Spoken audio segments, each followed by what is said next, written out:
So this screen right here is entry point one. People land here when they don't know who they want to meet with, they just know they want to network. What I'm going to show you is entry point two. There are two screens people can possibly see the first time they get into this platform. Outside of this, I'm going to click on this right here. If people are looking for someone specific to meet with on our platform, if they say, I want to have a virtual meeting, but I want to meet with someone specific, they have the ability to schedule a meeting with a specific representative of that company. There are two ways that people will be accessing this. Looking at a company and saying, I would like to meet somebody from there, and then clicking in that way, or just someone going, you know what, I don't know who I want to meet. I just want to have a virtual meeting with someone. They will land here at this recommended page. So you're looking at the main screen. I'm going to scroll up here to where it says profile. If you click on this icon right here, you have the ability to upload a photo. What I'm going to do is go here, find my picture, and upload it. Save it.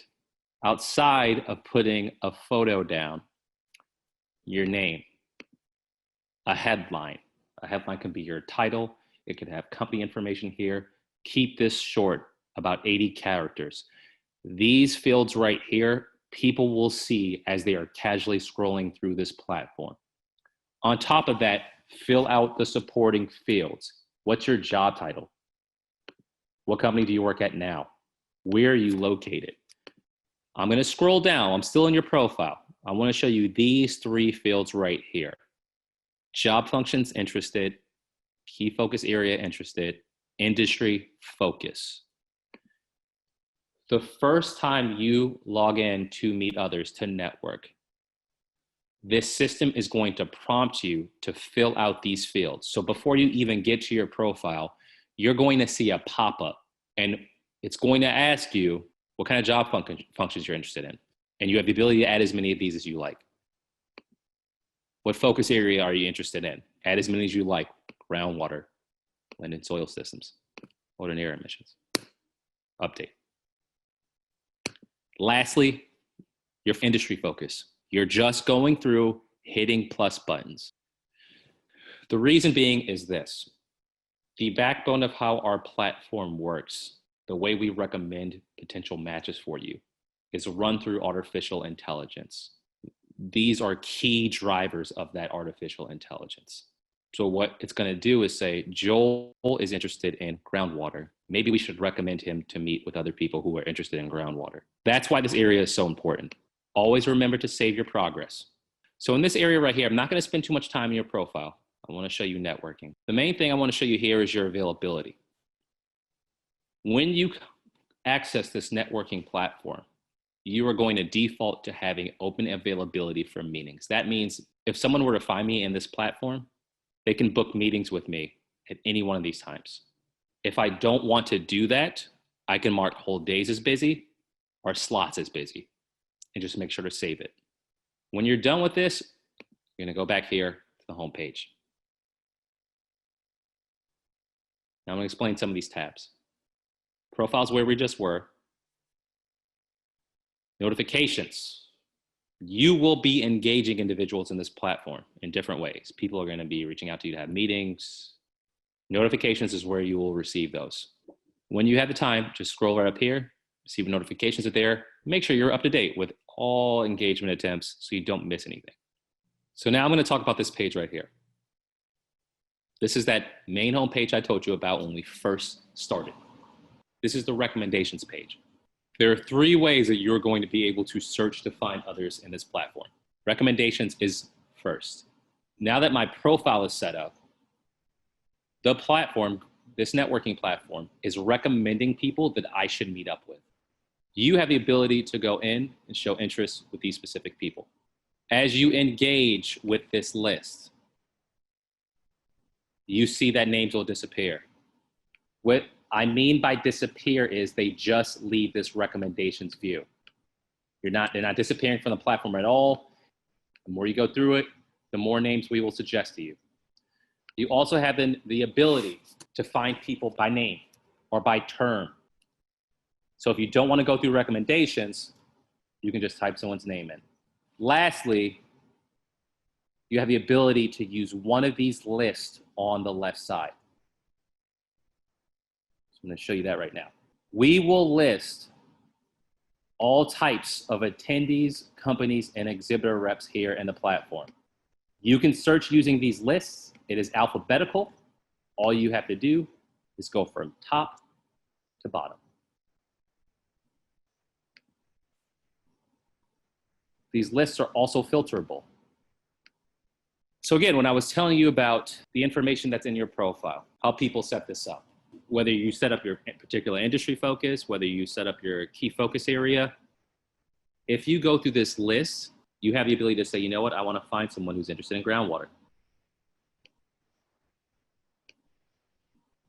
You have the way of going through our platform and filtering out exactly who you want to meet with. All right. So now I want to go over the functions that you get on these people's profiles. So no matter how you find people, these three buttons are always going to be on their profile right here. I'm going to explain how they work. Skip, it takes it out of recommendations list. You can always find these people here, your skip list. If you click interest, that person leaves your recommendations view and goes into your interested list. If you click interested on someone, you will show up in a list called interested in you on their end, and vice versa. People are notified when you are interested in meeting them. That is the first step to making a connection.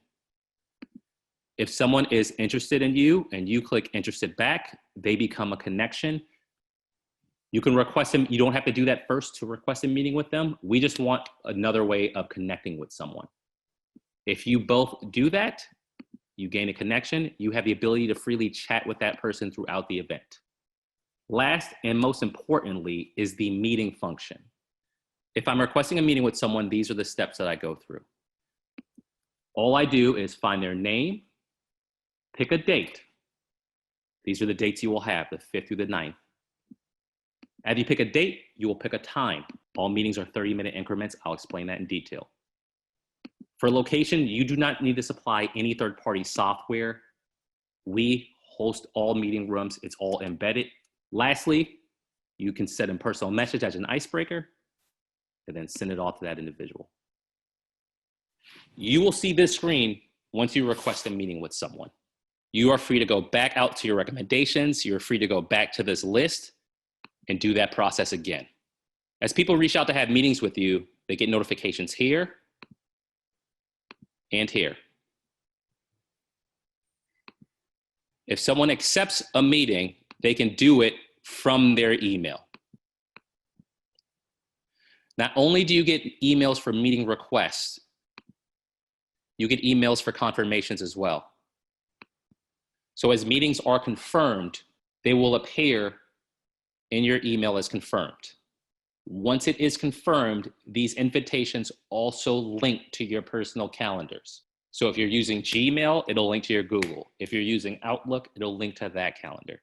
One thing I want to get into about the virtual meetings, and I'll break this down right now. Again, this is that same confirmation message that you saw earlier. I want to focus on this part right here. You now have the ability to add other individuals to that meeting. After I send this request to Allison, if I want to add people, all I have to do is put their names. Once you start typing, our machine's going to help you autocorrect. You can search by first name or last name. As I decide who I want to add to this meeting, I need to remember, once I send these additional people a request, I cannot remove them from this meeting request. I can't. I can cancel the meeting outright, but I cannot pick and choose people after I have invited them. So once I find who I do want to send, I can add an additional personal message to them and then invite them. So now I'm not just meeting with Allison, I'm meeting with Matthew, as well as Tom. I can invite up to 10 people in this box at a time. I'll submit it, and I can add another 10, so on and so forth. You can have up to 50 people in a meeting at a time. One thing to keep in mind, this works kind of like a calendar invite. They now have the ability to invite people to this meeting as well. Once one person confirms, the meeting is active. If for some reason you as a person who set this up, sent this out, and you can't attend, if someone else accepts, the meeting will go on regardless. So as you're setting meetings out, everything lives in your schedule. All of your meetings will live in this schedule. If I ever want to get more information about this meeting, I just click on it and see this here. This meeting will show up like this until someone confirms it. Once meetings are confirmed, they show up as a white block like this. All meetings are shown in your local time zone. All past meetings show up here. 5 minutes prior to the meeting start, this virtual meeting room is going to appear. This button shows up. Once this button shows up, your one other meeting guest can go in. In this meeting, you have the ability to chat, share a camera or mic, and share your screen as well. This meeting is set to go from 1:30 to 2. However, you can leave and go back in however often you see fit. If you are not in the meeting and 2 o'clock hits, this button disappears and the meeting's done. It'll look like this. No recording, no chat transcripts. You can share your screen, you can talk through the video, and you can chat. As meetings are over, you can rate them. So if you click on that button, it's going to take you back to this profile, this person. And I can see past meetings I had with Matthew. I can rate it. It's good, whether it didn't happen, whether it was bad. I can also request another meeting with Matthew if I want. Always check your schedules. You have up until 5 minutes prior to the meeting starting to reschedule or cancel a meeting. You can't double book. So since this is going from 2 to 2:30, I can't do anything with this time slot unless I cancel this meeting. When it is all said and done, everyone you've had a successful meeting with or everyone that you have shown interest in will show up in your connections. Also, if you're having meetings with folks and having connections, there is no way to pull contact info from our platform. If I want Allison's contact info, I have to reach out to Allison and ask for her email, ask for her phone number. GRIP won't share that. You will have to ask.